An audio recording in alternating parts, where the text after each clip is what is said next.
We are live from New York City. This is a Guitar Quackery live streaming channel, not to be confused with the main Guitar Quackery channel. We have here on the bench a acoustic guitar. It's very special. It's virtually the way that it came off of Jimmy D'Aquisto's workbench, because this guitar hasn't even been played since 1991 when it was made. I know the date because the date is written inside, and Jimmy's signature is there. The serial number of this guitar is 1230. It's a number that is easy to remember, yeah? So this guitar hasn't even been played, but the high E string, so the strings were put on by Jimmy D'Aquisto himself, so that's important. And the high E string has been changed. It broke, is my understanding, that it broke when the new owner who picked up this guitar was tuning it, and it broke, and then he put on a new string. We can see that it's put on in a different way. Okay? I don't have an audience yet.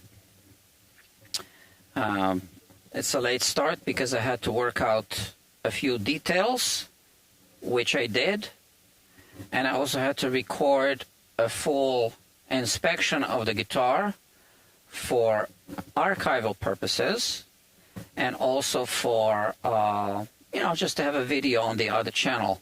But the main objective was really to have it recorded for our archival purposes, because every D'Aquisto guitar is handmade, it's unique, and because this one has never been even played or let alone serviced, I just wanted to have a historic record with really close-up images through both microscopes of Jimmy's work. So you should definitely tune in to the main Guitar Quackery channel at some point in the future, because I will be publishing the inspection video, which will stay on that channel. Also, I did a full inspection with the endoscope. So we looked, I made a recording of the inside of the guitar, and there's an interesting discovery there. I don't want to spoil the surprise, but I do want to tell you that there's something interesting about this guitar. The guitar doesn't have a model name or number written, anything, but because of this discovery, we're calling this guitar Phyllis. Okay, that's a clue. I want to give a big thank you to James Chirillo. Okay, I reached out to him. He's a jazz guitar player, plays at Lincoln Center, etc.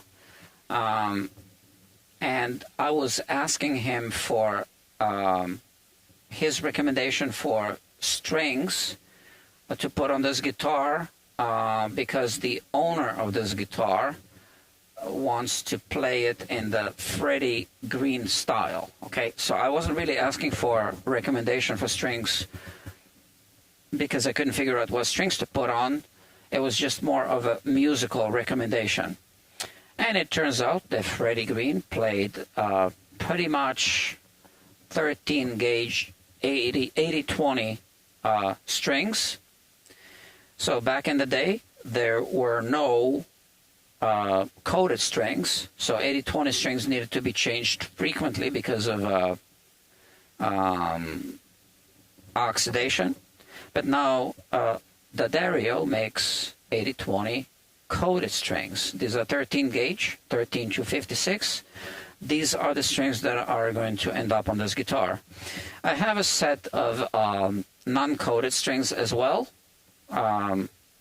also 13 to 56, in case I need to put sacrificial strings on the guitar for the purposes of servicing the guitar.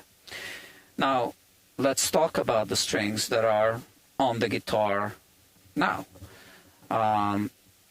These 5 strings were put on by Jimmy in 1991. So I made a really close-up recording of how he wound these strings on the tuning posts. This string was changed. It was broken during tuning. It was over-tightened or something. And the owner changed this one string. So this is not the original string. I will remove these strings, but I will need to cut them here. And the reason is because I want to preserve the strings in case anyone ever does any research in the future. But how do I remove them, right? So they are strung through string holes.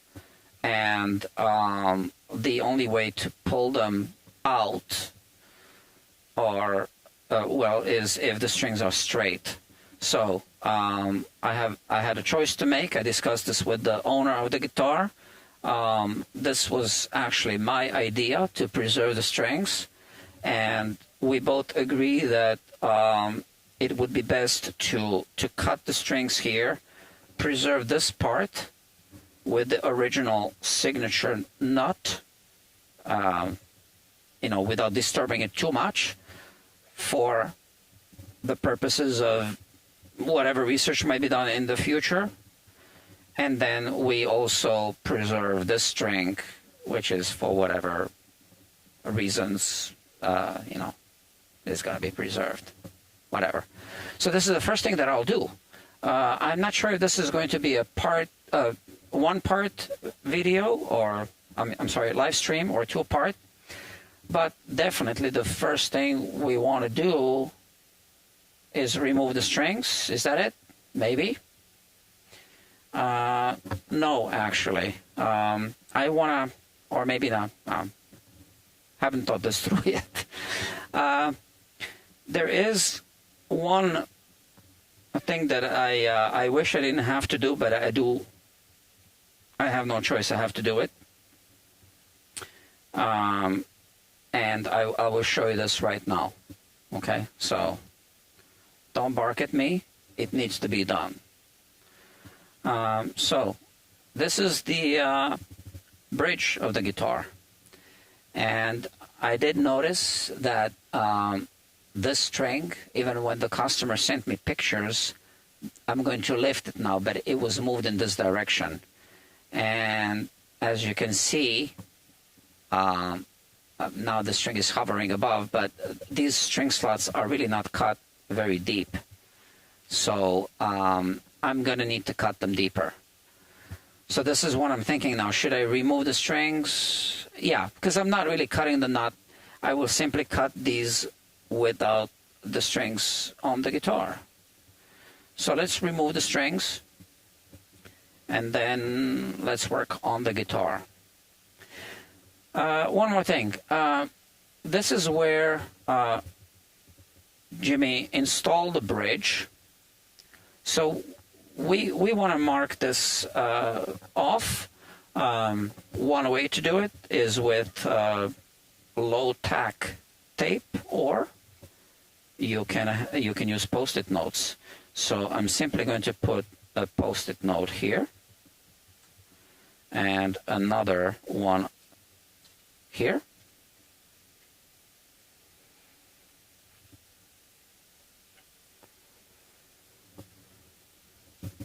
But of course, if the bridge is not in the right place, we're going to have to move it just to have the correct intonation on the guitar. This is not a fully compensated saddle. Yeah, so it's just going to produce approximate intonation. All right, so now I just put 2 check marks and 1 check mark here. Here there's a pick guard. The pick guard, by the way, is ebony, and it's screwed in with 2 brass screws. So I actually wonder if I should remove it or not, because we'll be doing a full fret polishing and dressing procedure. So let me think about that. But I can't access this point to mark it off, so it's just marked off on one side here. Okay, so it's time to remove the strings. Here's the string winder, and we'll have to cut the strings.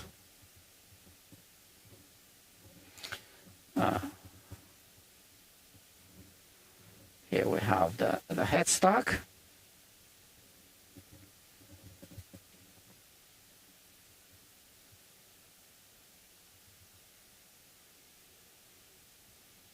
The nut is ivory.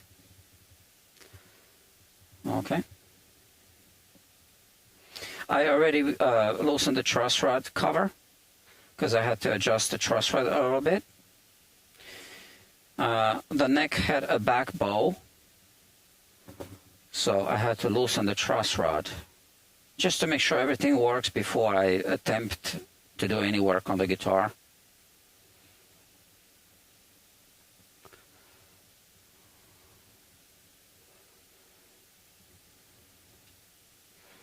Okay, so now with the string completely loose, I want to see if I can move the bridge. Yes, I can. Here it is. And I want to put something here underneath.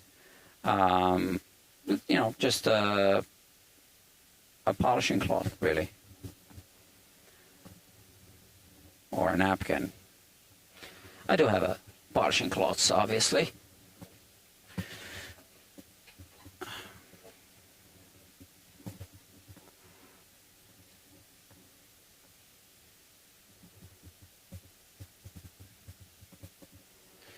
I do not know the value of this guitar.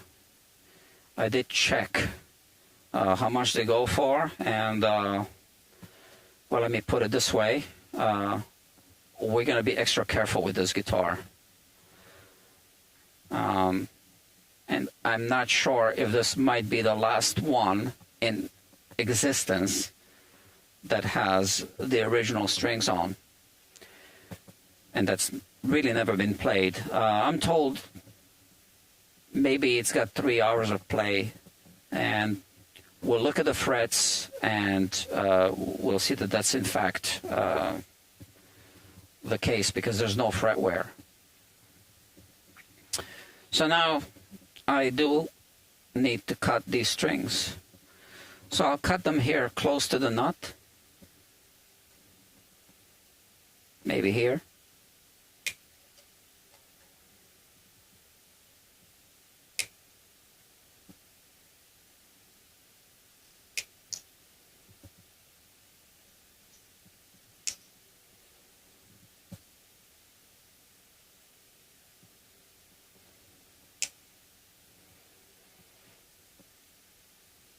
I'm not going to keep this guitar here overnight for obvious reasons. This is a one-day turnaround deal.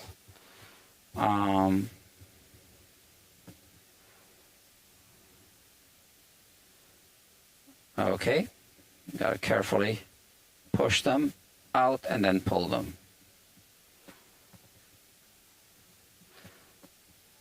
So this ebony tailpiece is handmade.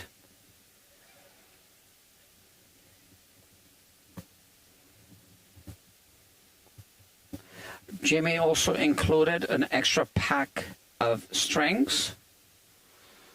They are in the case, but I don't want to put those strings on because those came from the hands of Jimmy D'Acquisto, so clearly that's a collector's item now. Okay, if we need to remove the tailpiece, I will remove it. let's take it slow, and let's think about everything.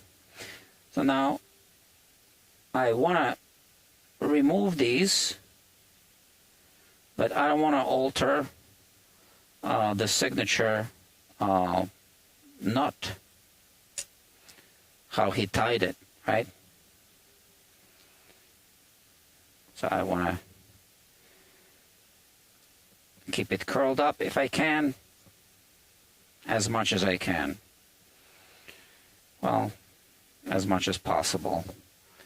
Well, it's not going to be 100% preserved, but I need to push this. So let me remove the, okay.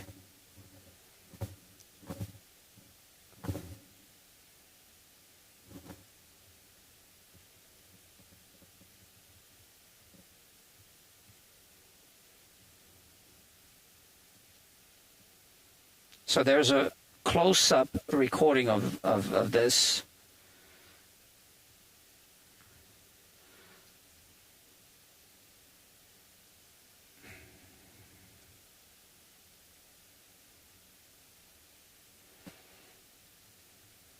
Okay, so now I need to decide how to pull it out.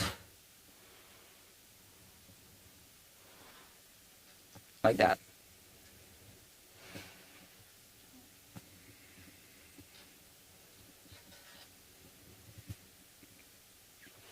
And this was kinked this way.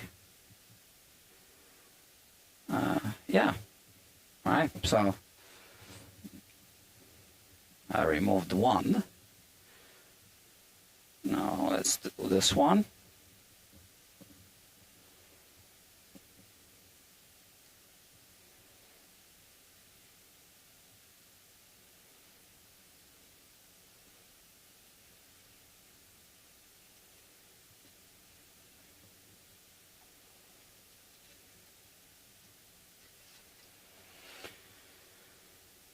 Okay, well, it is what it is. I think it was hooked like that.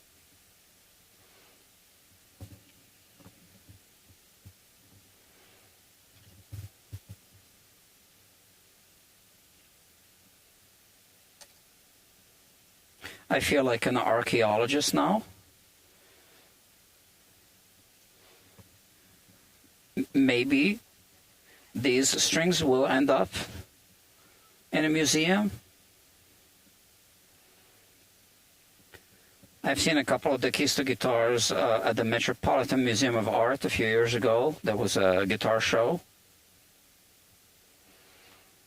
So let me just put this back this way, the way it was.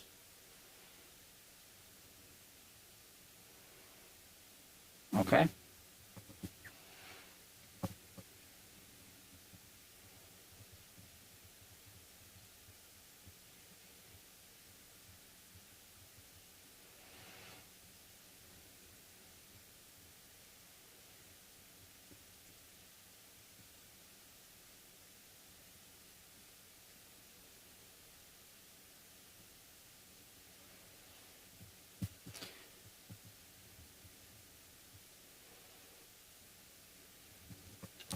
It's very finicky.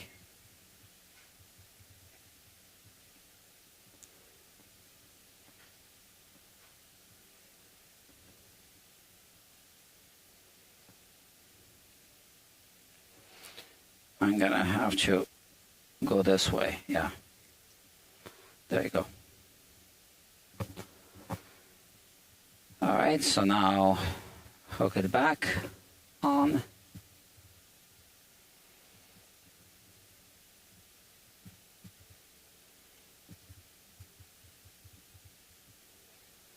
So the Keisto, Jimmy the Keisto, was one of the two greatest archtop guitar builders of the 20th century. The Antonio Stradivari of archtop guitars. So if we had a violin that was built by a Stradivarius violin, and we knew that the strings were the original ones, and we had to remove them, would we be removing them like this? I think so. So I'm just doing my best. This is not easy.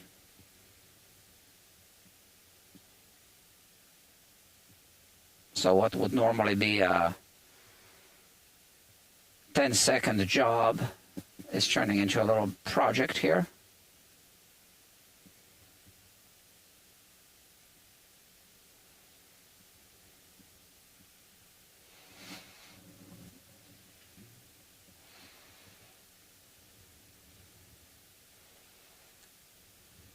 Okay.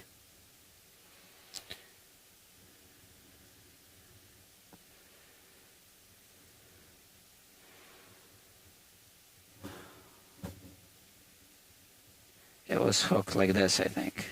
Yeah. And this one, I don't really care because this is not the original string. So, but let's put it here. It's part of the history of the guitar. Now, I will deal with this later. So let's just put these string ends here, or just like that. Just like that. Okay. And put the tools away. It's important to keep tools away. These are the strings right there. Okay. The bridge is here. Let me see if, okay, so he did mark a T for treble side. I can show you this from here. I was expecting to see this. That's T for treble, okay?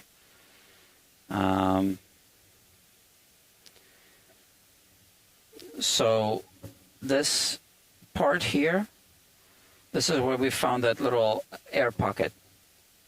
That was on the bass side. I'm not sure which carving technique he used, but it looks like he used maybe water and was just finding the high spots and carving them down, okay? So, yeah, I don't see any sanding marks. Now, there seems to be an additional piece here. I'm not sure why. It's not glued. Yeah, I'm not sure. It's not needed, especially because the action was too low now. Oh, I think I know. This was for shipping, I think. For transport. So you would, I guess, loosen these, and then the strings will be holding the saddle on the bridge like this, because this is how I found it. Okay, with the two thumb wheels all the way down, and I was wondering about that piece. So this will not be needed, and this will be raised to the proper height for the adjustment of the action. Okay, but we do want to cut these string slots for now. I am going to mark off the treble side on this piece, and I will do this with tape.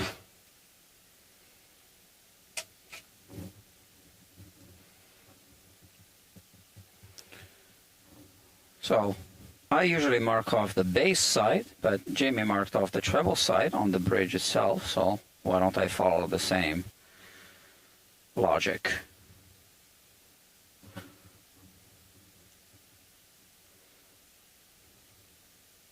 Like that. This is the bottom side, and I will put a T there. just like he did. That's the bottom, just like this bottom. Okay, let's see if there's anything here. He did not mark off the treble side here because it's obvious, right?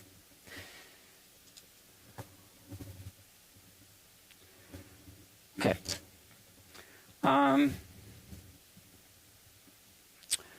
I can work on the bridge later, but let's look at the fretboard. So here's the bridge.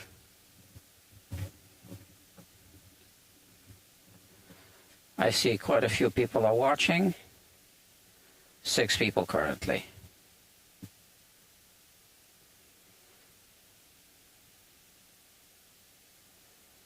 Well,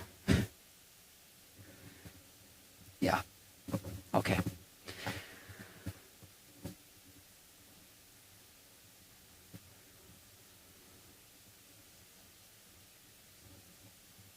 It's an ebony fretboard.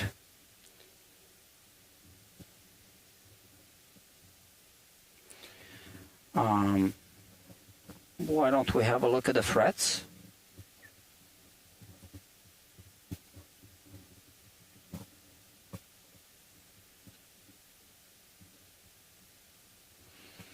We see here the first fret. Let's zoom in a little bit.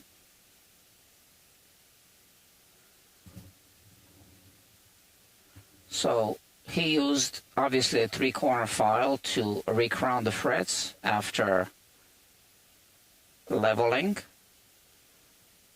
Okay. That's it. I did discover some little separation of the binding here. You can see here a little gap because well, this happens on guitars when the wood dries up, and yeah, sometimes it's inevitable. And the fret tang, which is underneath here, is pushing the binding, and that's also why we see a little bit of a bulge here. So you can see that there is no fret wear from the strings. I mean, no fret wear to speak of. There's just a little bit here and there, right? But these are the original crowns. The frets do need to be polished and buffed to extend the lifetime of the frets. We see a little separation there, right there. And yeah, I won't be showing you all the frets,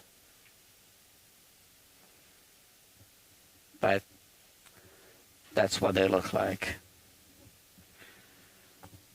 Okay, I did find a few uneven frets.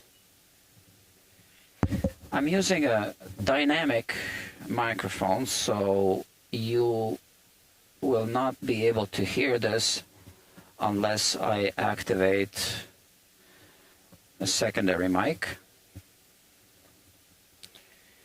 which is here, but now it will be picking up more ambient noise, okay? That you'll be able to hear the fret rocker.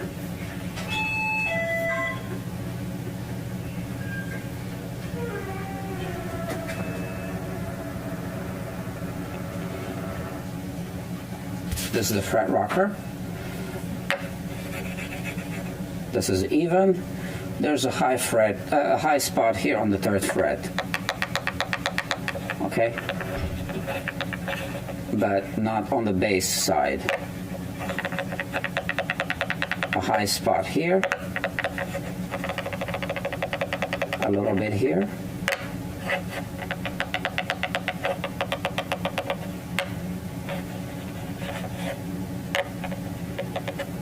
so definitely we need to level off a few frets. And I'll show you. The 13th fret is also high on the treble side. So this is the 12th fret here, and this is the 13th fret. So we have a high spot here. Okay, that's significantly higher than the other two frets. But I'm not really finding uneven frets throughout the entire fretboard. So just to cut out the ambient sound, I'm going to turn off this secondary microphone. Okay, now you should be hearing only this one. I'm going to use the fret kisser on these high frets.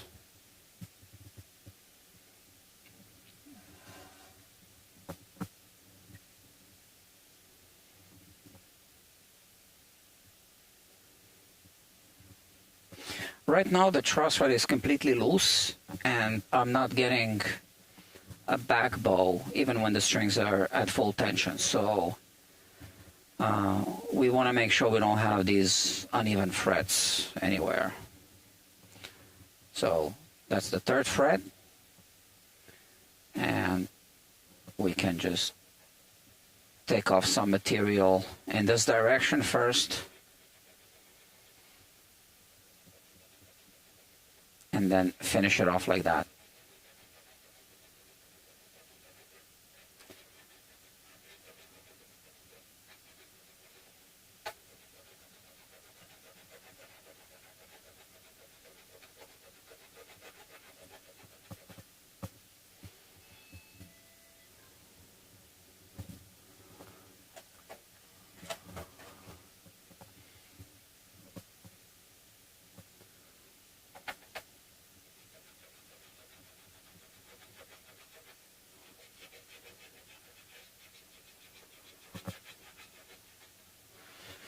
I won't be doing a full level crown and polish. Just spot leveling.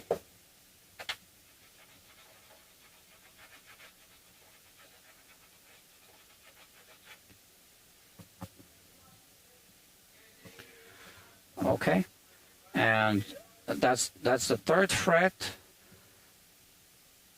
Okay, so now I know you can't hear anything because I turned off that secondary mic. There was just a little bit more rocking here.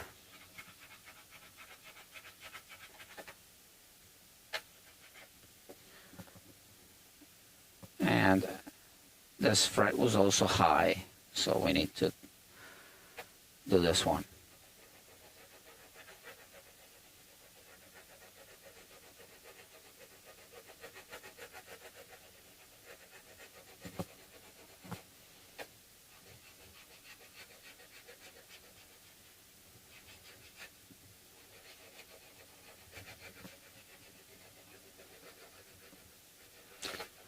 So this guitar isn't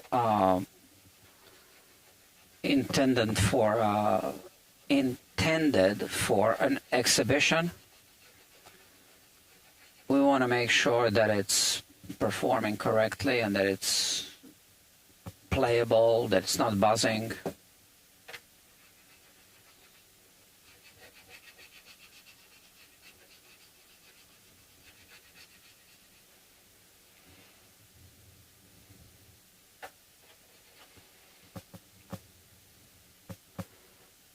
Okay, so this is my initial pass, but then I will use a short leveling beam to fine-tune it.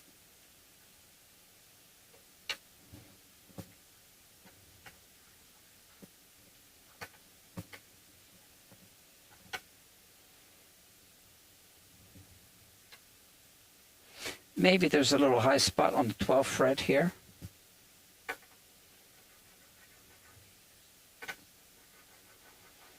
Almost nothing. But now the 13th fret, we know it's high, right?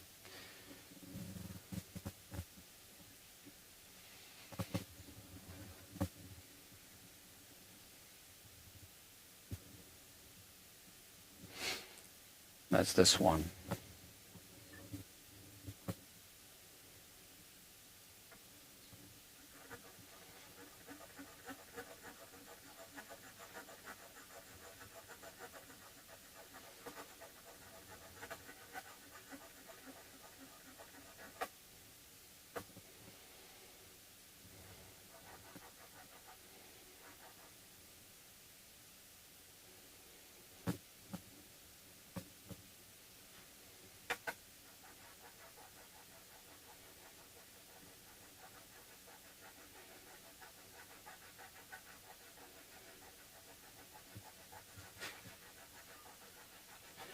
I won't be showing you every little detail of the guitar in this video because this is just a servicing video. But like I said, for archival purposes, I did make a recording of the guitar as it came on the bench, and that's going to be on the main channel.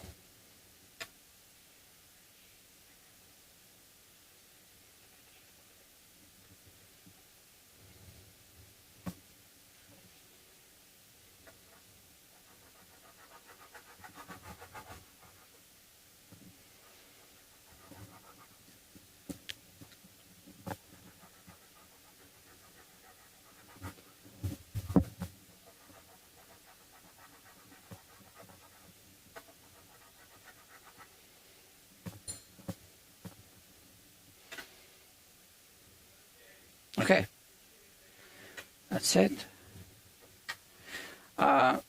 There is a follow-away here, which is a good thing, obviously. So even if there are a few slightly uneven frets, it wouldn't really make a big difference. Now, I am going to finish off with a short leveling beam, but I do need to protect the nut first. Just going to tape it off.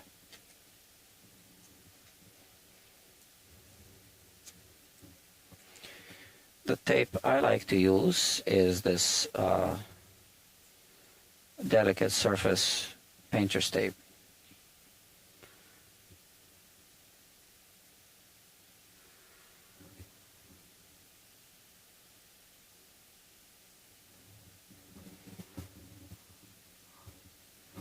Okay.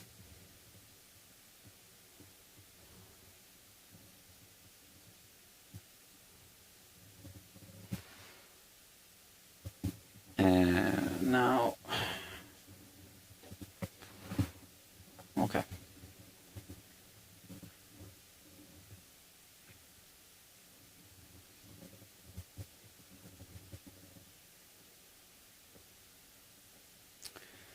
There are some scratch marks on the actual fingerboard. Yeah, maybe I should show you a close-up through the microscope. And I don't want to polish that because those are tool marks that were made by Jimmy himself. Here we can see this is going in this direction. Okay, so obviously I could polish this and remove the tool marks, but then I feel that I would be altering the guitar a little bit, and I don't want to do that. In fact, I will tape off this fretboard because I will be doing a full fret dressing. So why don't I do this now?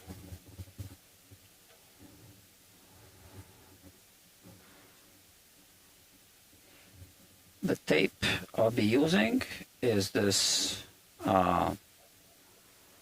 low tack tape. It's safe for all the finishes.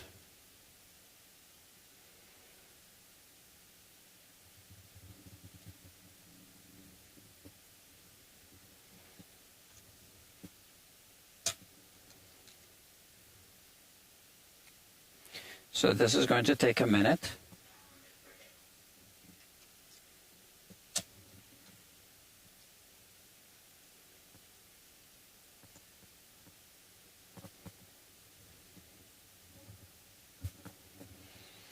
It's a big body guitar, so I'm kind of almost running out of space.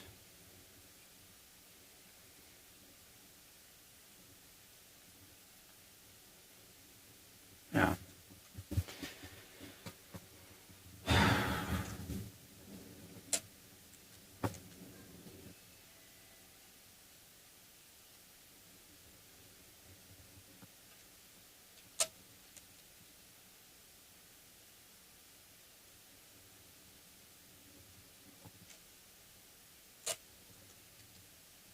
You can use this tape even on nitro finishes. It doesn't damage the finish. Okay, so this is where I need to start cutting the tape. So the trick is to use a blade that's really sharp. That's been used already, so we need to snap it. And this now is a sharp corner.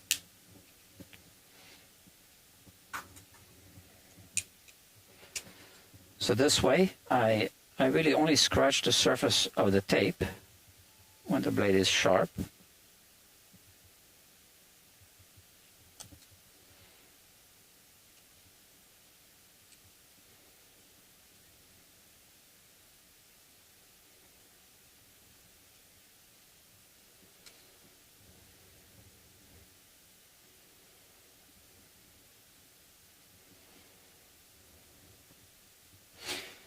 Yeah, this one is always difficult because it's a very small cut.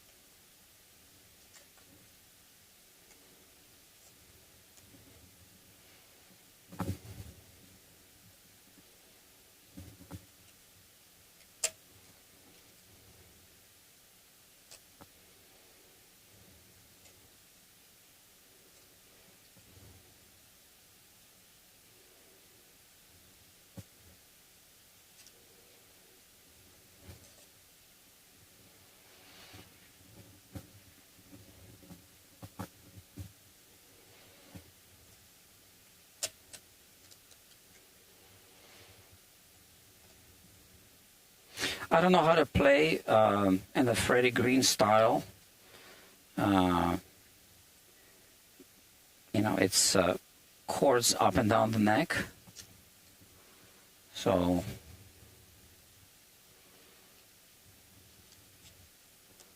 no string bending.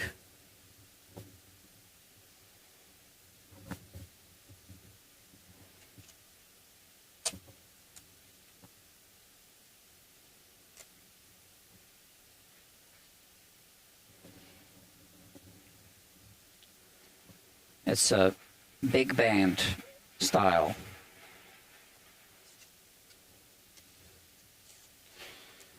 Now I can start using these here.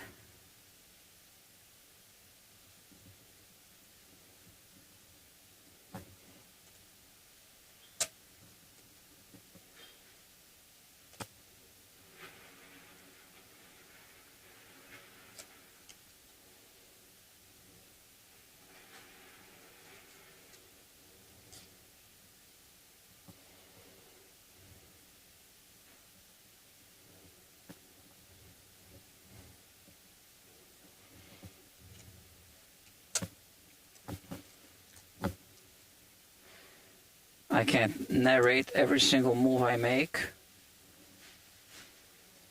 because I need to focus on the work. So this is not a typical Guitar Channel live stream. This is different.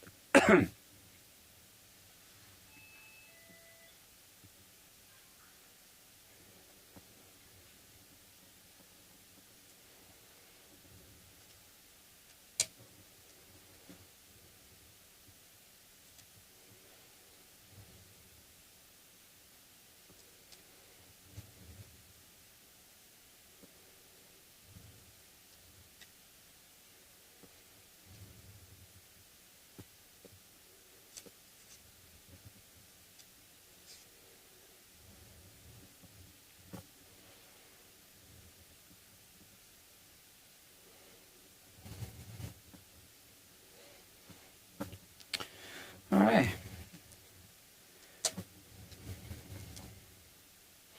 I guess if Jimmy is watching, he would be seeing the guitar from the same perspective as you're seeing it now.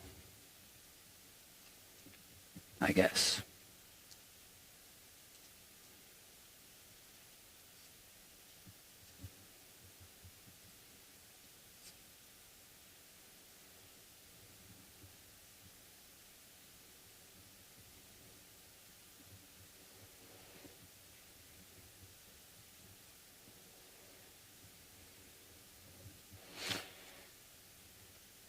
So we did find some imperfections, but I was expecting that. This was not made by a CNC machine.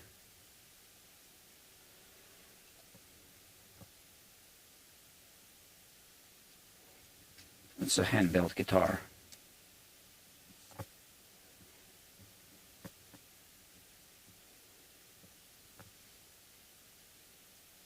Here.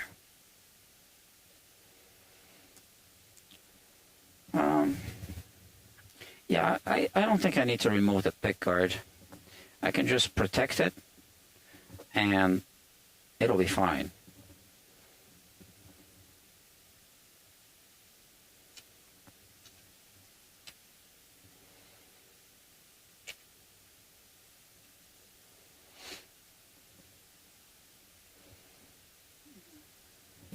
Perhaps like this, or well, there will be some tape, but I will put 2 layers just in case.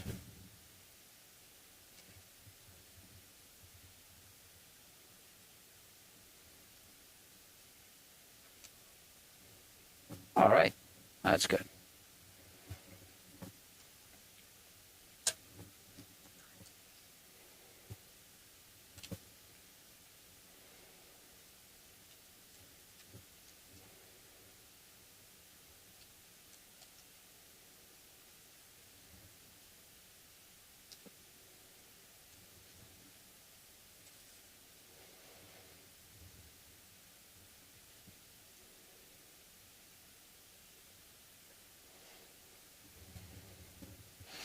I'll put some post-it notes here as well.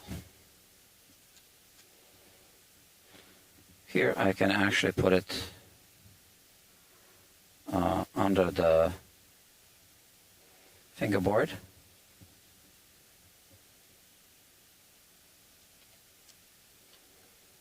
And like this.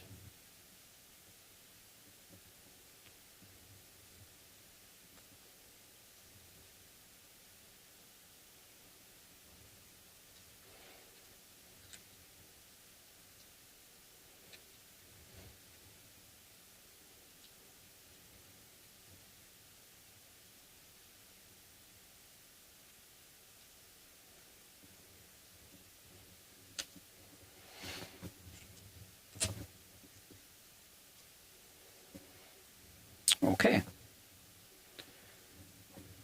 Almost done.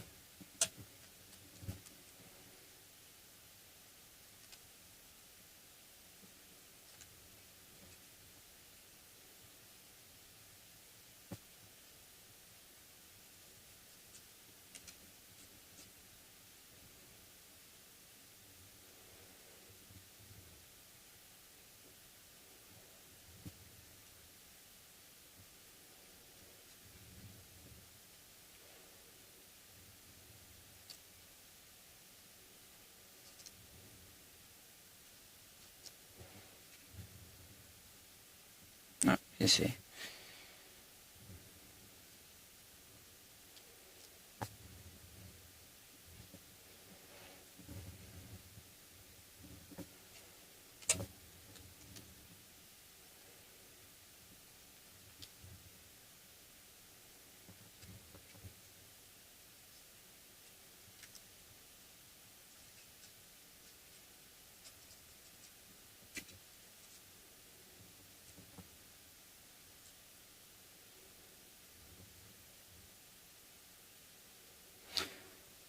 Yeah, most of the time will be spent on this fretwork.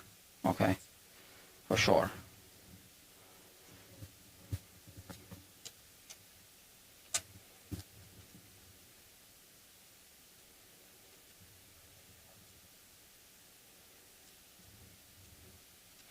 It takes 7 minutes on average to do this taping. I'm sure it's taking me longer on this guitar, which is fine. I don't want to rush it. Yeah, that's fine. And here.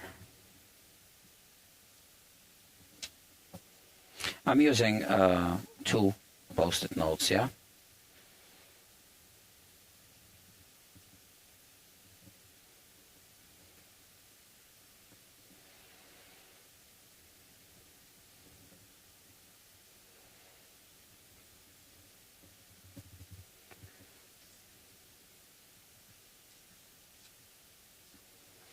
Post-it notes are cheap, but the keys to guitars aren't, so I'm going to put some more.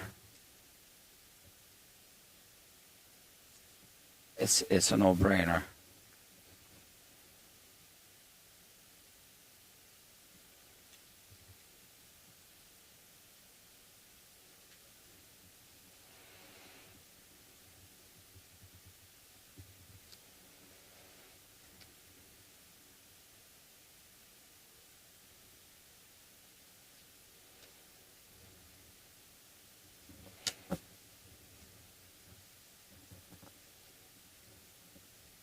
The keys to Jimmy had a whole relationship with the Fender company. There are some Daquisto guitars made by Fender. Some of them might have been built by him personally. But yeah, so Fender wanted to at some point build archtop guitars, and they called Jimmy for help, and he made a deal with them, and now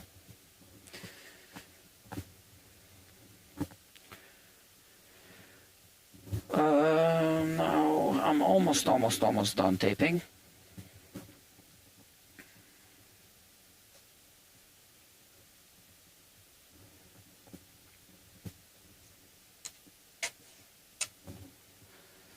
I'm using this tape over the post-it notes. Yeah.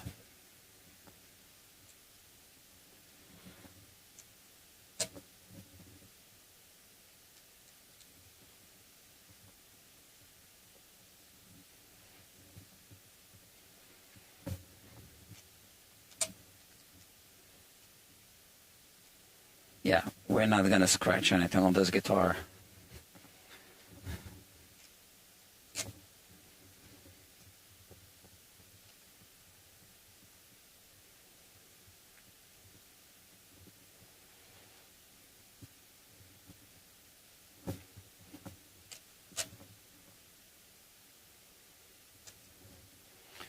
There. Looks good. All right. So this tape is over the post-it notes, right? And now we still have this here.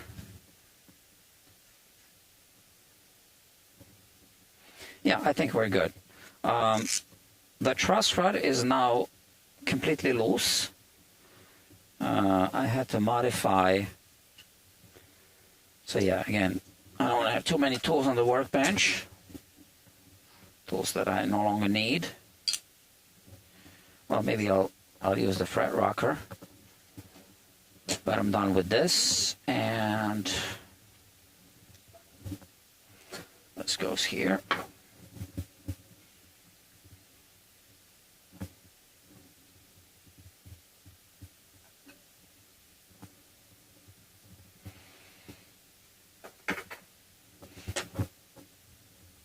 Good.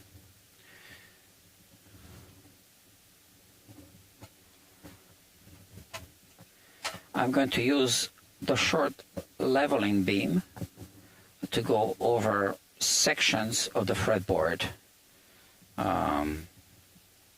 one section at a time. Like I said, this truss rod is now completely loose. I had to modify this socket wrench. So this is a Gibson size socket wrench, but I had to modify it a little bit on a grinder because this space was really narrow on this guitar. All right, so now this will be for this guitar, so I think I will include it in the case. Obviously, I don't want anyone to try to use any other truss rod wrench on this one and force it. So I do want to show you that it is in fact completely loose.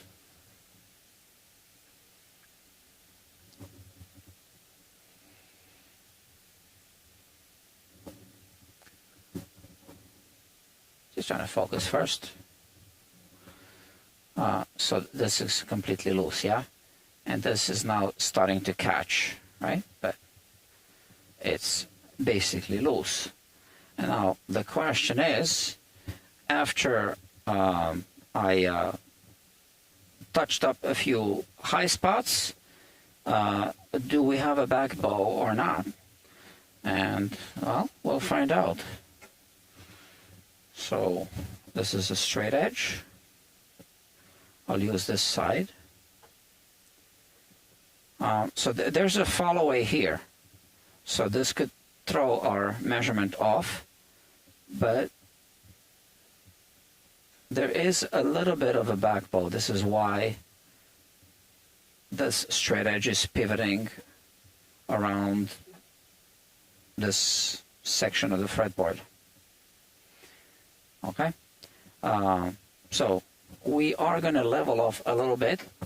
Now, once again, I'm not doing a full level crown and polish, which I would normally be doing on the neck jig. This is just, you know, minimal work. We don't want to do more than we need to make this guitar playable. Okay, here we go. So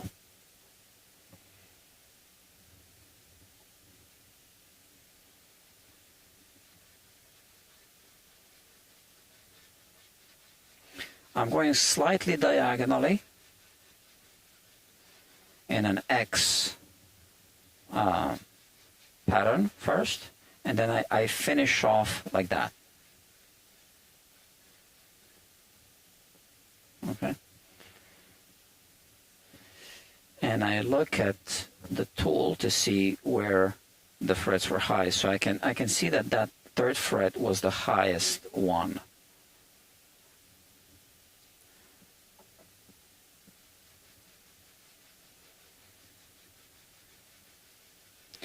Now there is a little bit of a back bow, but the strings will pull the neck in this direction, right? But I do want to take a little bit off so that hopefully it will, the truss rod will need to be tightened a little bit. I prefer if it doesn't need to stay completely loose.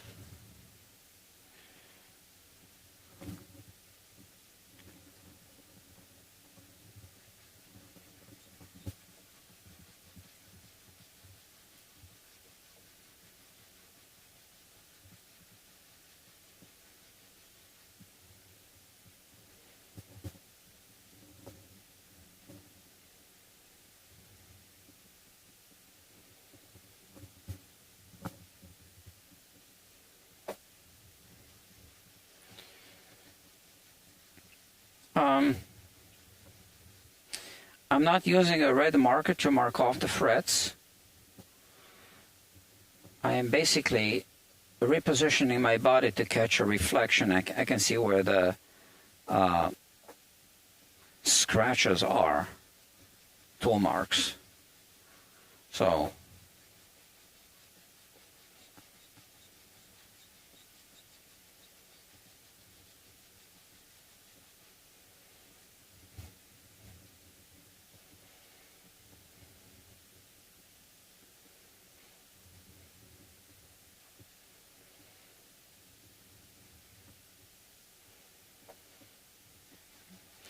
just in case you're wondering, this is 600 600 grit sandpaper.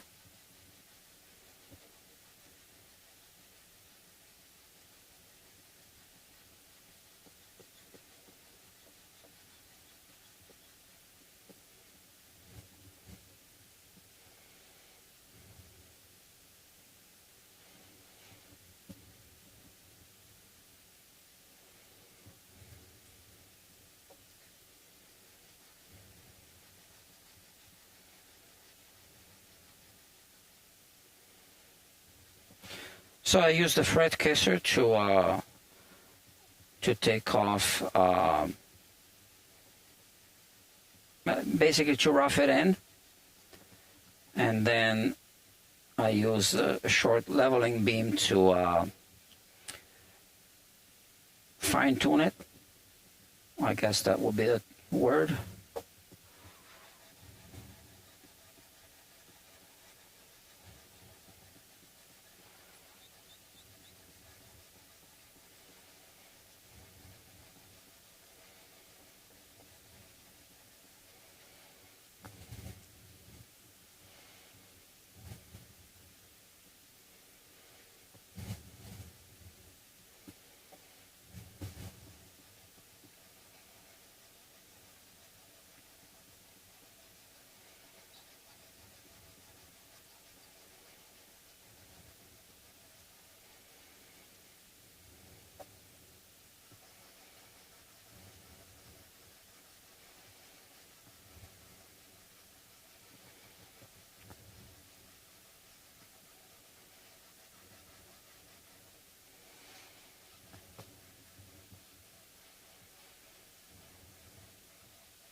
Okay.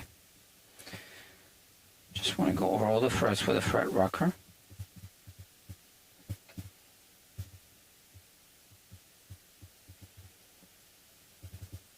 There is a high spot here.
Okay, I just need to do another pass, at least one more pass, right?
I am doing a little more leveling than I was hoping I'd have to do, but we really can't have a back bow, and I'm wondering if I should have done an actual level crown and polish on the neck jig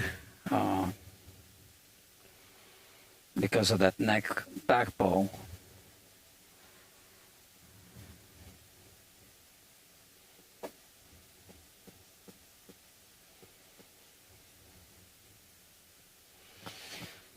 So this is now all very smooth. And let's check.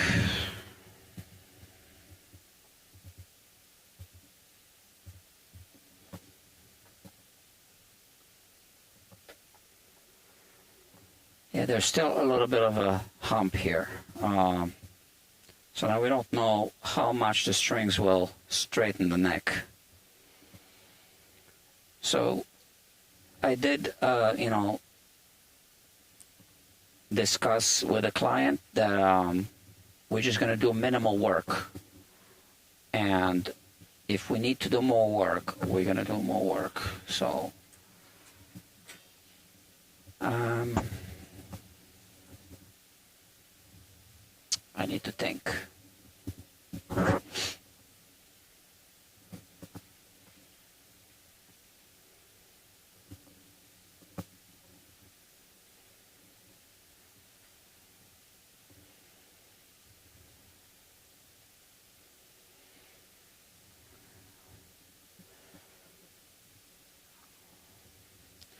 Yeah, one option would be to put a set of sacrificial strings on, and then see if there's still a back bow. So I could do that just now.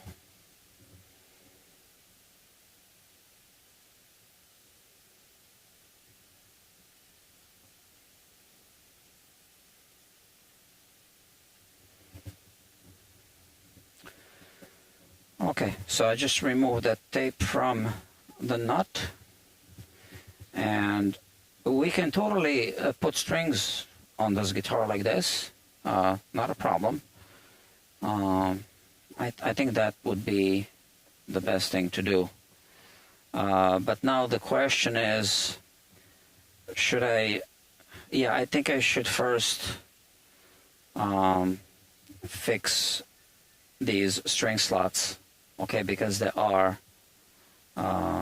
too shallow. So why don't I do that? Which means I will put the guitar away, or maybe just put it like this. Okay. Yeah, I can work like this.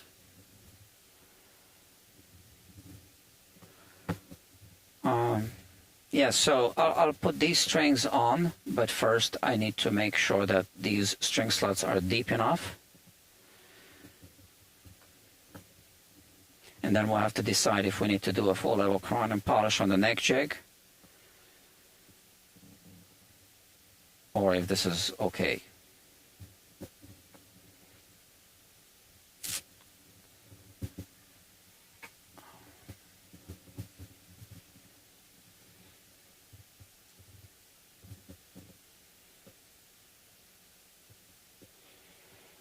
Okay.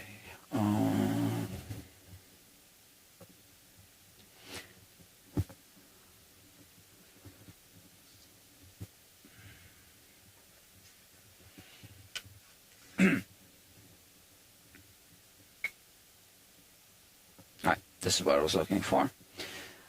So I have this, excuse me, repair vise, and let's focus. And I'm going to place the saddle here. All right. Now, this is tape, okay, on both sides, and I'm not going to crank it up anyway, not too much, right? I wish this was a little higher, so I do need to find something else.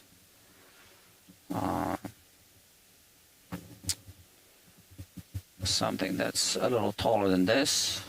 Maybe I have another piece.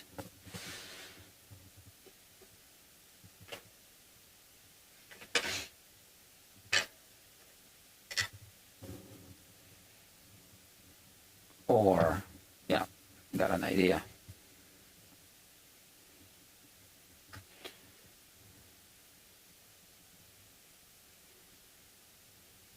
That's good enough. Okay, so this is just lightly holding it in place. All right. As you can see, it's not even very tight.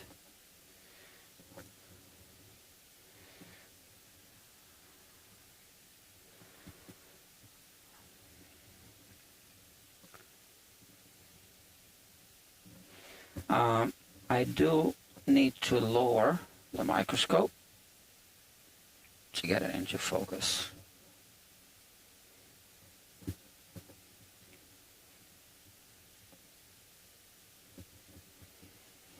And I'll be using diamond files, the nut files for this.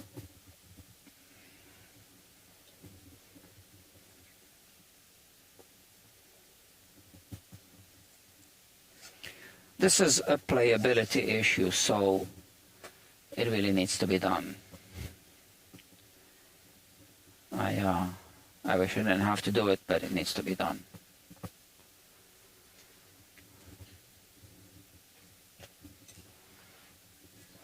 Okay.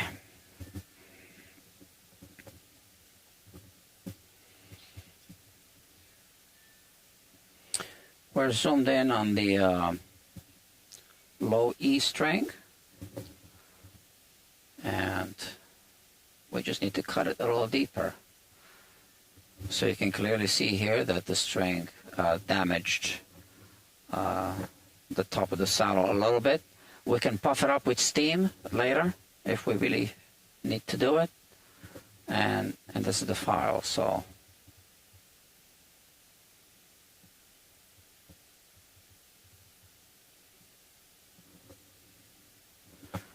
I will start with a smaller file just to get it started.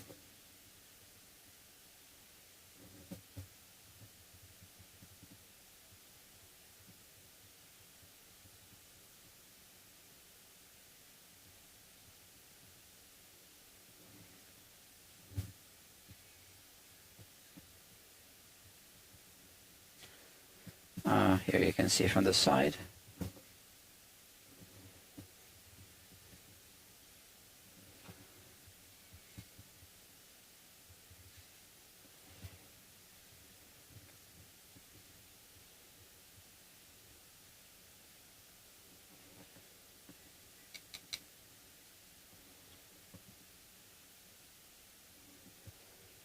So I am holding it at an angle, tilted a little bit like that, right?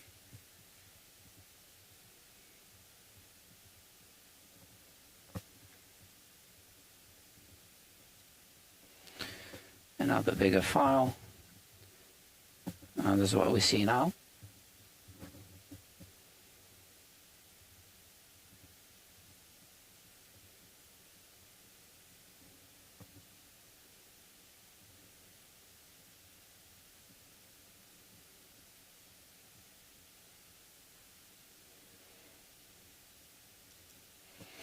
These should really be about half the diameter of the string deep.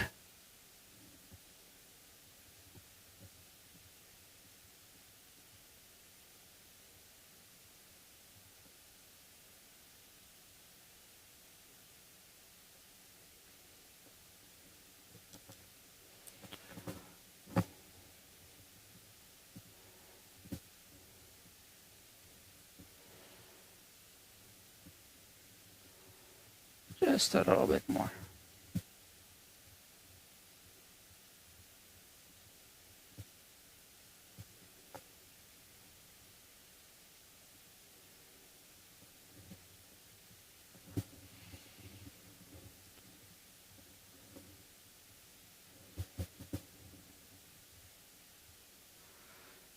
It's deeper at the back.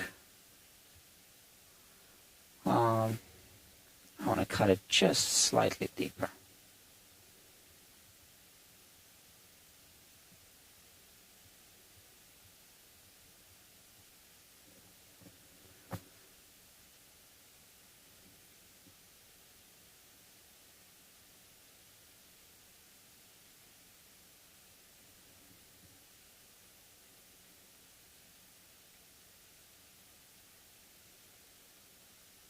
We want it to be a little bit of a funnel shape, wider at the back and deeper at the back,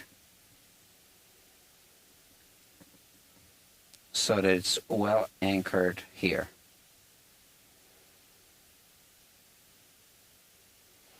And now I'm basically polishing it. This is why I'm rotating the file like this.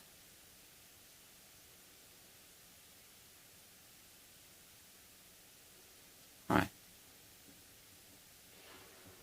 That's good. Now the other one.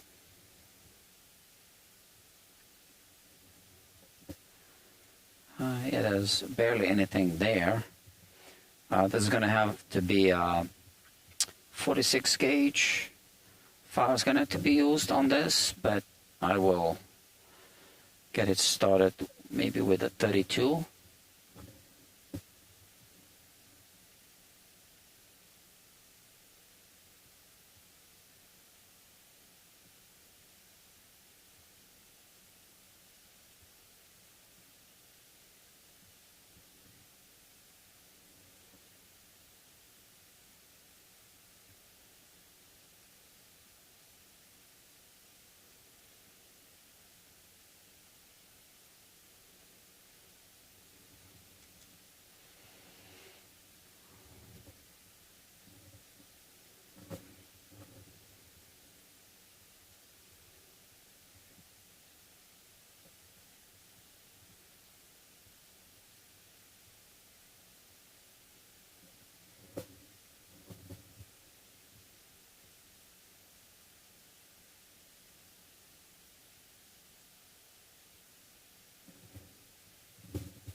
Okay, so that's a 32, and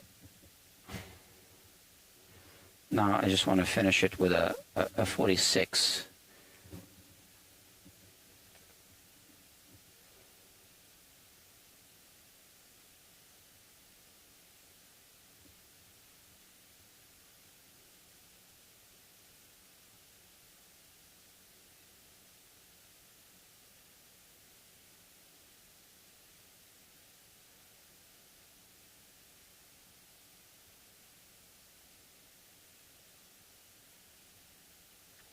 I'm polishing it now, just very lightly, removing the scratches as much as I can, the scratches from the bottom of the string slot. Although I feel that it should be just slightly deeper.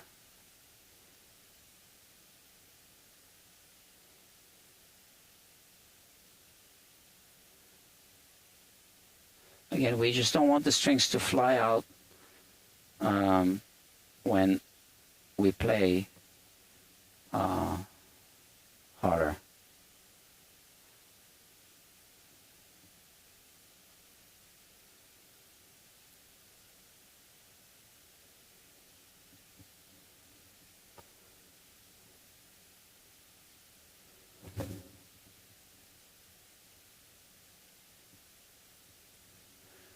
So here I am zoomed in. This is the front.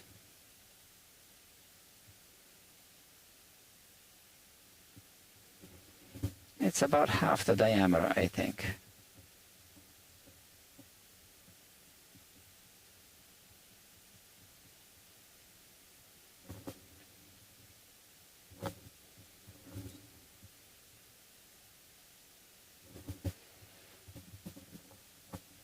All right. So think that's good.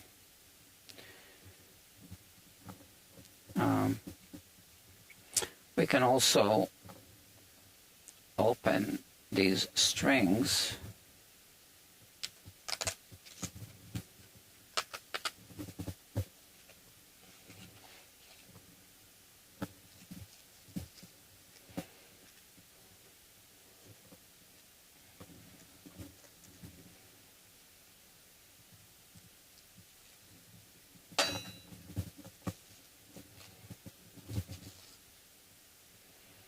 Let's see.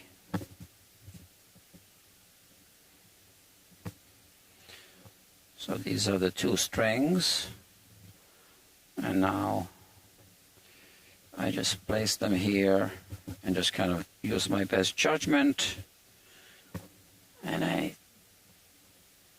think they are fine. I can always cut deeper later, right? So for now, I think this is fine. And now let's move over to the D string, which should be a 35, and we have a 36, right? So, but the existing string slot is very narrow. So I'll start with a, I don't know, maybe a 28.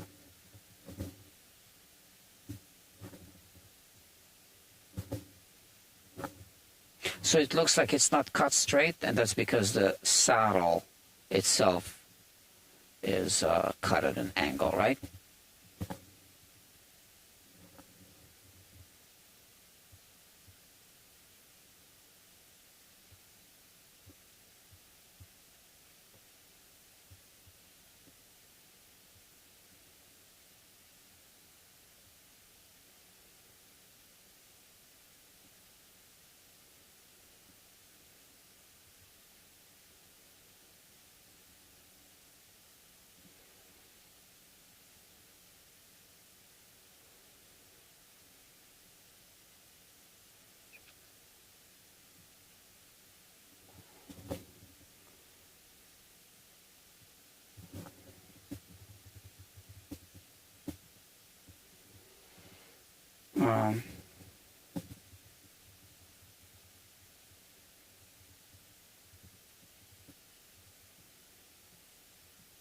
I'm almost not pushing down, right? So, like I said, this is gonna be a 36 gauge string slot, which is this.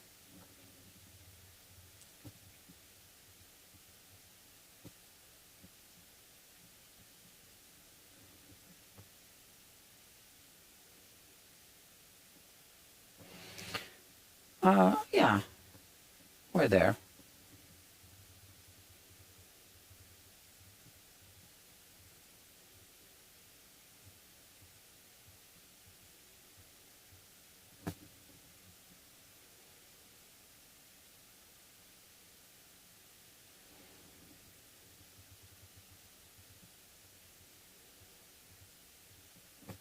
I'm opening up a little funnel shape at the back. Oops. Gonna have to buff that out.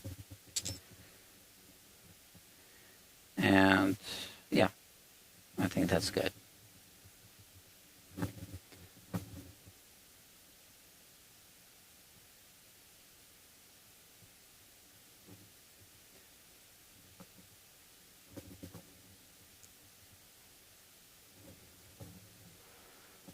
This is gonna be a 26, which means I will use a 28. That's the closest. Or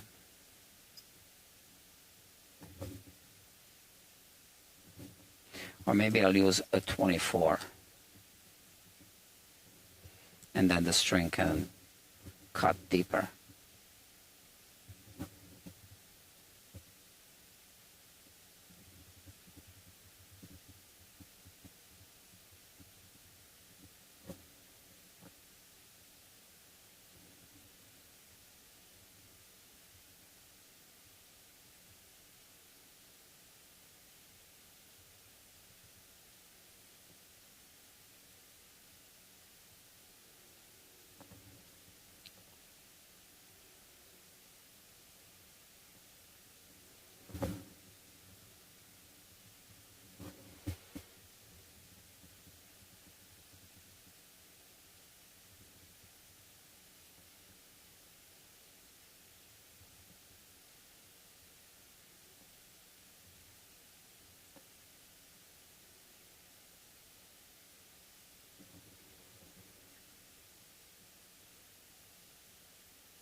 Okay.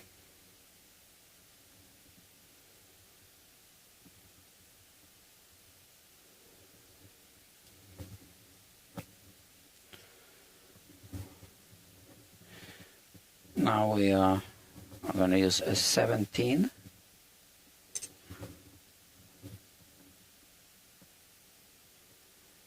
And this is where we have that. So I think that this is just cut twice, right? I think Jimmy's hand slipped a little bit. It happens to anyone. It can happen to anyone, right?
Yeah. So just because we don't have much of a break angle across the saddle, um, we do need to cut it just deep enough so that the strings don't have a tendency to move out of these string slots when we play.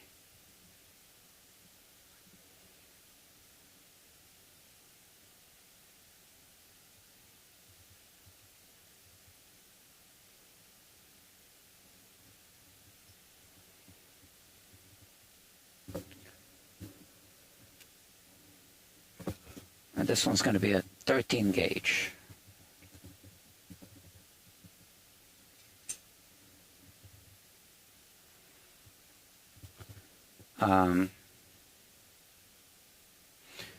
So this is what we see now.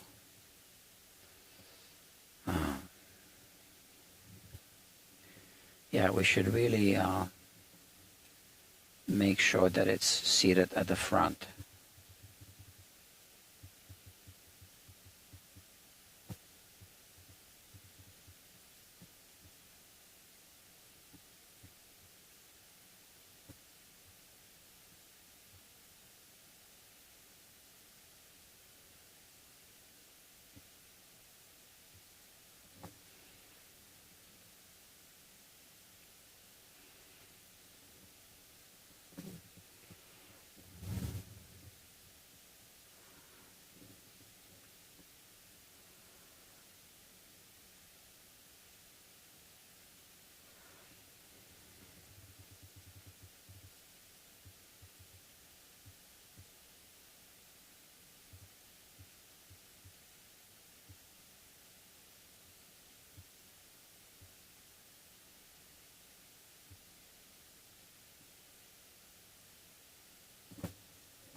I'll install the strings and we'll see.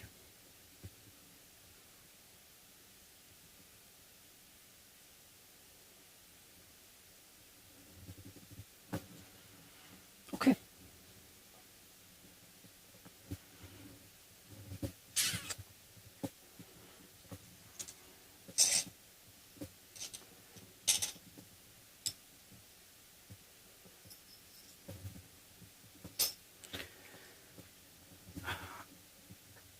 It's quite a procedure.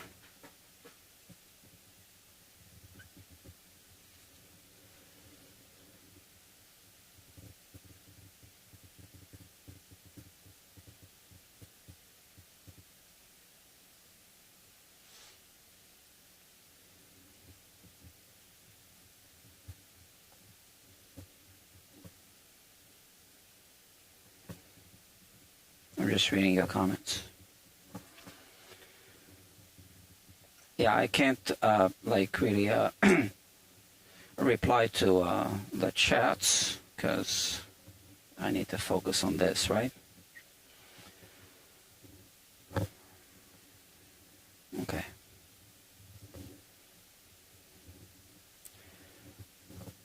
Let's make sure. Oh, my battery is almost dying.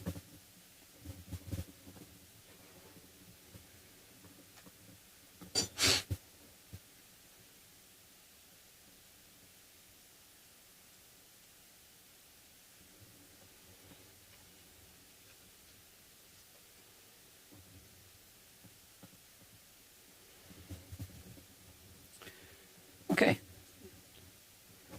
Let's put the strings on. Those are the sacrificial strings. Just to check the neck relief. Hopefully there's no back bow once we put the strings on.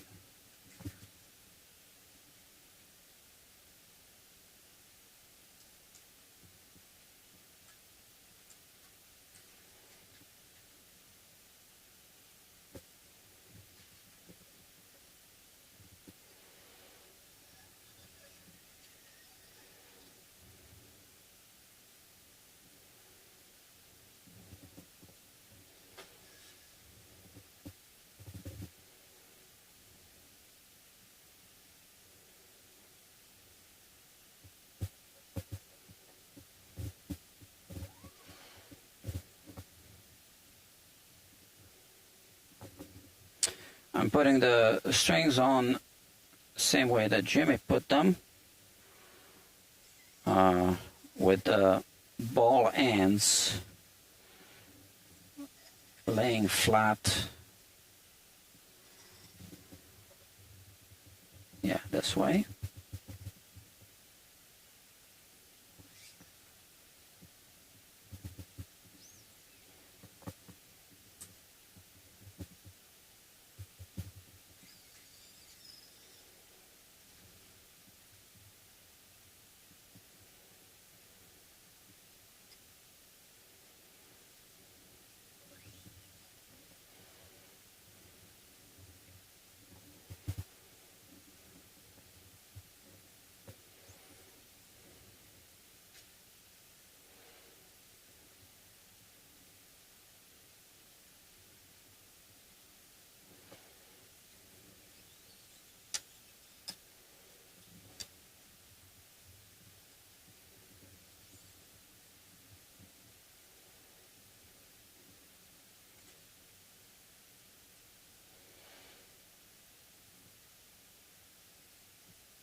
So there were some people still rehearsing here when I was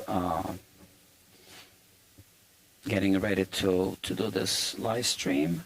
Now everybody left. And yeah, all the customers left.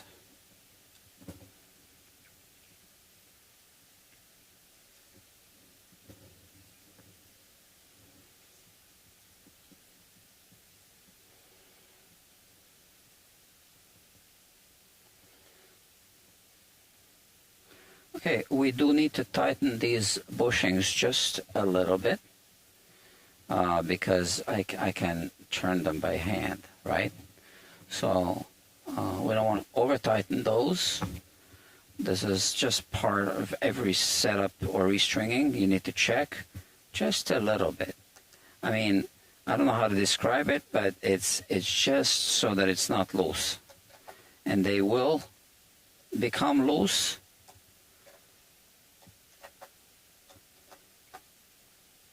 because you need to tune the guitar, right? So the tuning posts actually will be turning the bushings over time slowly.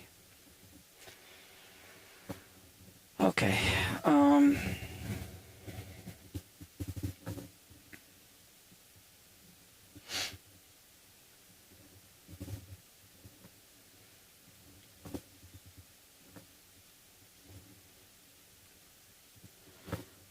Okay, so this is what I'm doing now. I'm going to remove this and put the bridge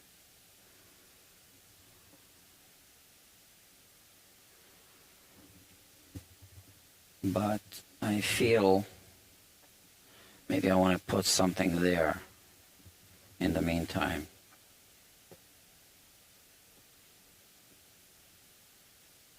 Like that. Okay.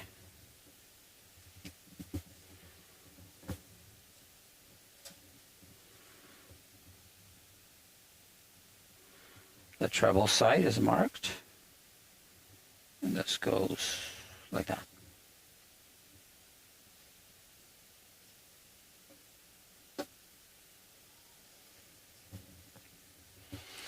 And now I can use tape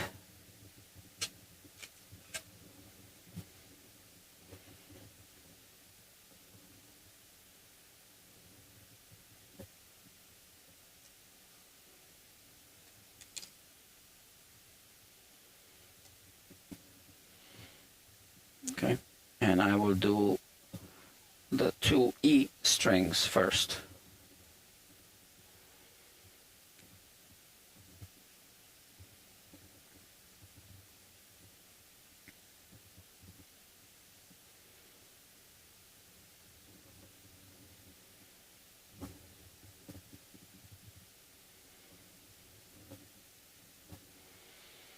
So I won't be doing a lock on this. These are the sacrificial strings. I might want to remove them and put them back. Oh yeah, so this string was pinching the cover for the truss rod. In fact, there's a little blemish here from it, right there at the corner. So we don't want to wind the string too many times because that's going to increase the break angle. So I'm just guessing. Maybe this is good. All right. These are the sacrificial strings anyway.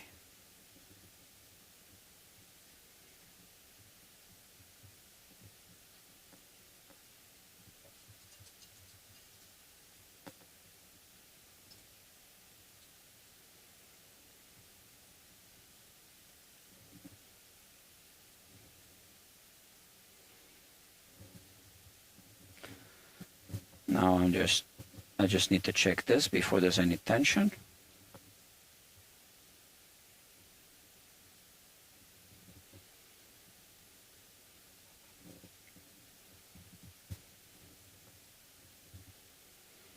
And now we just add a little bit of tension.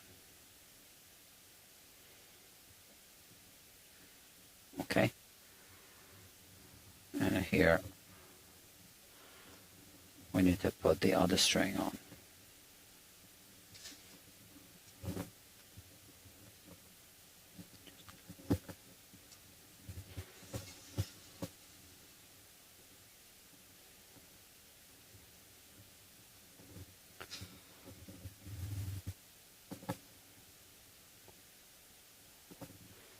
And this way we'll also check this bridge.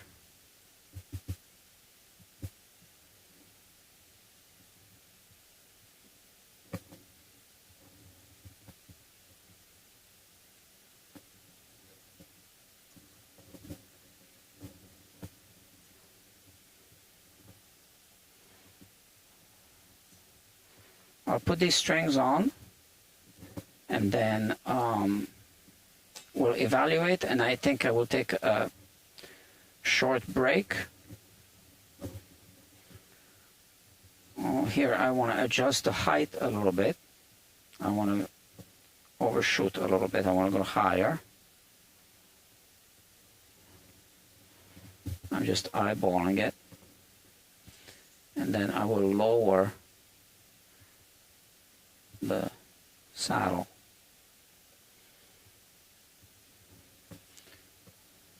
Nothing's really under tension right now. This is a very loose string.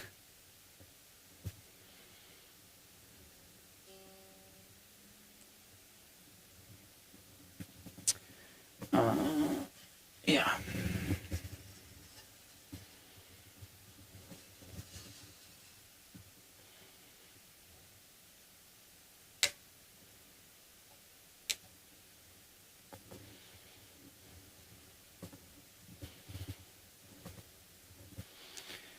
And now we put the other strings.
Okay, 2 more strings.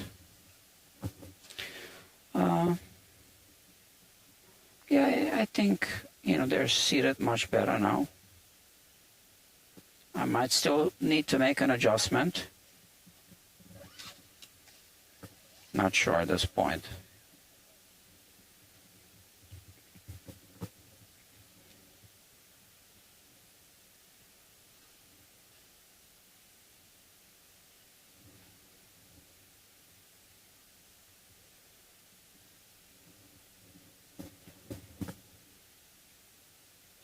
I'll put these strings on, and we'll just look at the guitar a little bit.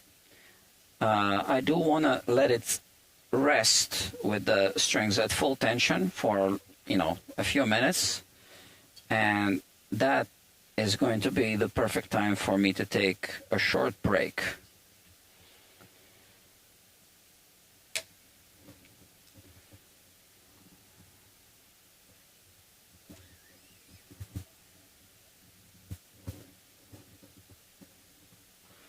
So these are not perfect for this guitar. The Akisto had his own strings.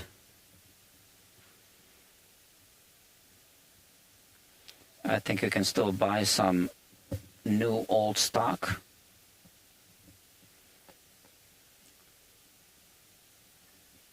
But the factory on Long Island that used to make them, I think they closed down a few years ago.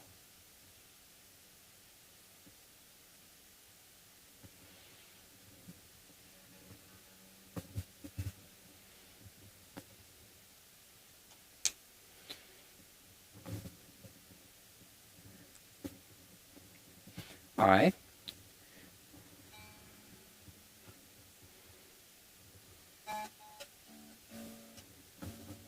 They are a little higher than they should be right now.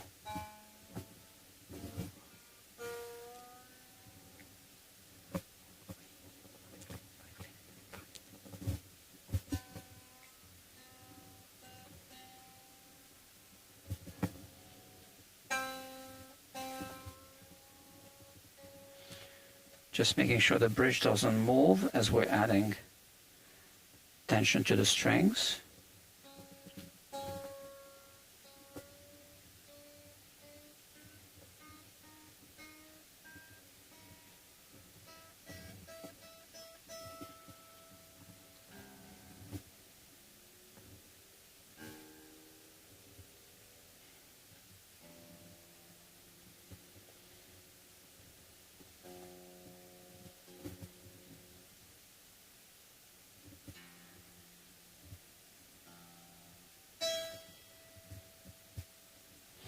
So what I'll do now is I will just tune the guitar, and then yeah, I don't need this anymore.